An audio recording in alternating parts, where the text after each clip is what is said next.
The last passenger horror story part 2 में आपका स्वागत है। तो पार्ट 1 में हमने सुना था कि कैसे वो ट्रेन राघव और इमरान के शरीर को कुचलते हुए आगे बढ़ जाती है और उस सीसीटीवी फुटेज में राघव साफ साफ देख पा रहा था कि वो और इमरान मर चुके हैं। तभी जैसे ये वीडियो ख़त्म होती है, कोच की लाइट्स वापस आ जाती हैं और पूरे का पूरा रेलवे कोच अलग दिख रहा था। पुराना जला हुआ कोच की दीवारें काली हो चुकी थी राख से।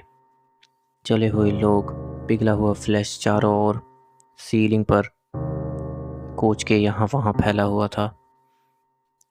और तभी उसको याद आया कि सालों पहले आधी रात को इसी पैसेंजर ट्रेन में एक हादसा हुआ था। ये पैसेंजर ट्रेन इसी रास्ते के आसपास क्रैश हुई थी और लगभग 200 लोग जिंदा चल गए थे। और उन 200 लोगों के साथ एक छोटी बच्ची जो स्कूल में पढ़ती थी, वो भी। लेकिन ये रेलवे हादसा करप्शन की वजह से कभी बाहर आ ही नहीं पाया। प्लेटफॉर्म नंबर 6 उसके बाद से बंद हो चुका था, लेकिन हर साल उसी रात को ये ट्रेन वापस आती है और पैसेंजर्स कलेक्ट करने के लिए। इमरान रोने लगा। वो राघव से पूछ रहा था कि अब हम यहाँ से बाहर कैसे निकलेंगे। तभी उस लड़की ने सामने की तरफ इशारा किया जहाँ पर ड्राइवर की सीट थी। राघव और इमरान दोनों समझ गए कि अगर उनको यहाँ से बाहर निकलना है तो उनको ड्राइवर सीट पे जाकर इस ट्रेन को रोकने की कोशिश करनी होगी। वो दोनों ट्रेन के बीच से भागना शुरू कर देते हैं। हर एक कोच पहले वाले से ज़्यादा डरावना हो रहा था। रोते हुए लोग, जले हुए पैसेंजर्स, और किसी किसी कोच में पैसेंजर्स के चेहरे ही नहीं थे, किसी में सर नहीं था, किसी में लोगों के हाथ पैर नहीं थे। अजीबोगरीब डरावने से दृश्य। लेकिन जैसे तैसे करके वो दोनों वहाँ से निकल गए। उनके कान में अभी तक ये आवाज़ें गूंज रही थी कि हमें छोड़कर मत जाओ, इस ट्रेन को मत छोड़ो, इस ट्रेन को मत छोड़ो। लेकिन जैसे ही वो लोग आखिरकार इंजन रूम में पहुंच गए, उन्होंने दरवाज़ा खोला और अंदर बैठा हुआ था ड्राइवर, एक लंबा सा इंसान, जली हुई वर्दी। वो इतना जल चुका था कि उसकी वर्दी उसकी स्किन के साथ जुड़ चुकी थी। हाथ कंट्रोल्स के साथ फ्यूज हो चुके थे। और जब वो मुड़ा, राघव ऑलमोस्ट बेहोश हो गया, क्योंकि उस ड्राइवर की आंखें ही नहीं थी, सिर्फ खाली आंखों के सॉकेट्स जिनके अंदर राख भरी हुई थी। वो बोला कि तुम लोग हमें छोड़कर नहीं जा सकते, ये ट्रेन हमेशा भरी हुई रहनी चाहिए।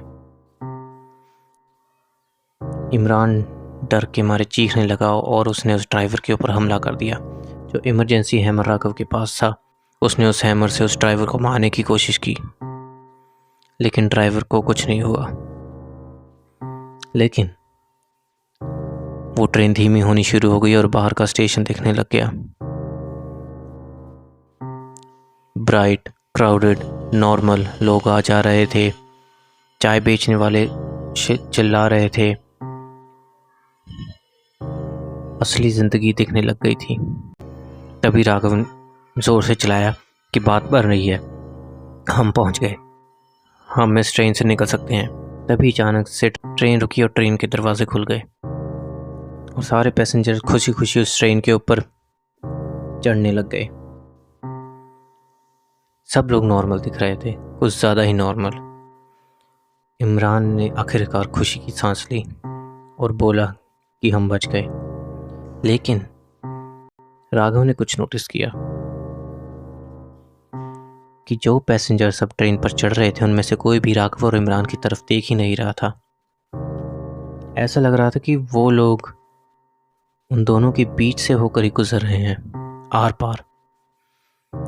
तभी उसने एक स्टॉल पर लगा हुआ न्यूज़पेपर देखा, जिसके ऊपर तारीख लिखी हुई थी अक्टूबर 17, 2004। 22 साल पहले की तारीख। तभी एक पुलिस वाला चिल्लाता है, पीछे हट जाओ, ट्रेन आने वाली है। तभी राघव धीरे से ट्रैक्स की तरफ मुड़ता है और एक पुरानी पैसेंजर ट्रेन आती है फुल स्पीड में। वही वाली passenger train exactly same to same जो कई साल पहले यहाँ पर क्रैश हुई थी। और उस प्लेटफॉर्म के एज पर खड़े हुए थे दो यंग लड़के, उनके हाथ में कैमरा था। राघव और इमरान खुद। एग्जैक्टली बोलूँ तो राघव और इमरान एक विजन देख रहे थे उस टाइम की जब ये सब क्रैश हुआ था 22 साल पहले। और इस वक्त वो दोनों एक दूसरे को मतलब खुद को ही देख रहे थे उस रेलवे प्लेटफॉर्म पर खड़े हुए और इस क्रैश की वीडियो बनाते हुए। तभी इमरान डर गया और धीरे से बोला, हम मर चुके हैं ना, अब हम भी आत्मा है ना। तभी ड्राइवर की आवाज़ गूंजने लग गई। वो बोला कि हर साल तुम दोनों इस ट्रेन को वापस लाते हो। वो दोनों चौंके कि आखिर ये सब क्या हो रहा है। तभी वो छोटी बच्ची राघव के पीछे आती है, मुस्कुराने लगती है और कहती है कि नए पैसेंजर ट्रेन का इंतज़ार कर रहे हैं। और तभी वो ट्रेन अचानक से प्लेटफॉर्म पर टकरा जाती है। सारा का सारा प्लेटफॉर्म चीखों में डूब जाता है। फायर एक्सप्लोजन, मेटल के गूंजने की आवाज़, चीखों की आवाज़ सब यहाँ वहाँ गूंजता रहता है जब तक पूरे का पूरा प्लेटफॉर्म नंबर 6 काला नहीं पड़ जाता। राघव ने देखा कि वो खुद उस प्लेटफॉर्म नंबर 6 के बाहर खड़ा हुआ था अगली ट्रेन का इंतज़ार करते हुए।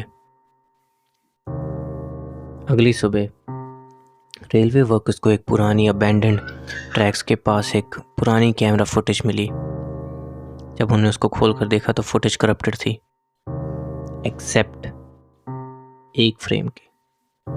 एक साइलेंट ट्रेन, दर्जनों सफ़ेद चेहरे विंडो की तरफ देख रहे थे और उन चेहरों में से एक चेहरा था राघव का, जिसके हाथ में वही टिकट थी। तो ये थी एक हॉरर स्टोरी। ये कोई रियल लाइफ इंसिडेंट नहीं था, एक फिक्शनल हॉरर स्टोरी थी। हम जल्द ही लौटेंगे एक नई स्टोरी के साथ या फिर हमारी रियल लाइफ इंसिडेंट सीरीज़ के साथ। तब तक के लिए स्टे ट्यून्ड।